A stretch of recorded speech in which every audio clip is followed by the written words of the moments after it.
मनुष्य खुद अपना ही का नाश कर बैठता है। क्रोधाद् भवति सम्मोह, सम्मोहात् स्मृति विभ्रम, स्मृतिभ्रंशात् बुद्धिनाशो, बुद्धिनाशात् प्रणश्यति। अर्थ, क्रोध से मनुष्य की मति बुद्धिद मारी जाती है, यानी मूढ़ हो जाती है, कुंद हो जाती है। इससे स्मृति भ्रमित हो जाती है।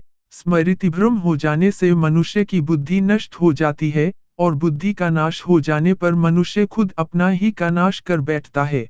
हे कौन्तेय, अर्जुन, और निश्चय करके युद्ध करो। हतो वा प्राप्यसि स्वर्गम, जित्वा वा भोक्ष्यसे महीम।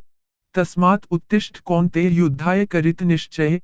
अर्थ, यदि तुम, अर्जुन, युद्ध में वीर गति को प्राप्त होते हो तो तुम्हें स्वर्ग मिलेगा, और यदि विजयी होते हो तो धरती का सुख पा जाओगे।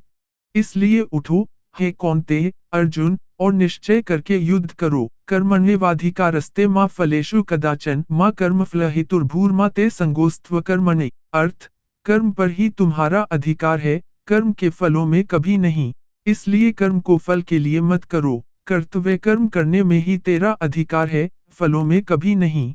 अतः तू कर्मफल का हेतु भी मत बन, और तेरी अकर्मण्यता में भी आसक्ति न हो। वह सब कुछ करो जो तुम्हें करना है, लेकिन लालच, अहंकार, वासना या ईर्ष्या से नहीं, बल्कि प्रेम, करुणा, नम्रता और भक्ति से।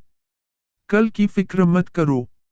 श्री कृष्ण कहते हैं, अगर तुम्हें किसी ने दुख दिया है तो बुरा मत मानना, क्योंकि लोग उसी पेड़ पर पत्थर मारते हैं जिस पेड़ पर ज्यादा मीठे फल होते हैं। सर्वोच्च वास्तविकता उन लोगों की चेतना में प्रकट होती है जिन्होंने खुद को जीत लिया है। शांत मन में, ध्यान की गहराइयों में, आत्मा स्वयं को प्रकट करती है। स्वयं के माध्यम से स्वयं को देखकर एक आकांक्षी पूर्णता के आनंद और शांति को जानता है। कोई भी जो अच्छा काम करता है, उसका कभी भी बुरा अंत नहीं होगा, न तो यहाँ और न ही आने वाले युग में। कर्म में लीन रहा जाए। ध्यायतो विषयान् पुंसः संगस्तेषुपजायते, संगात् संजायते काम, कामात् क्रोधो भी जायते। अर्थ, विषय वस्तुओं के बारे में सोचते रहने से मनुष्य को उनसे आसक्ति हो जाती है।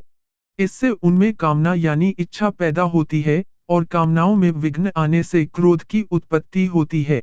इसलिए कोशिश करें कि विषयाशक्ति से दूर रहते हुए कर्म में लीन रहा जाए।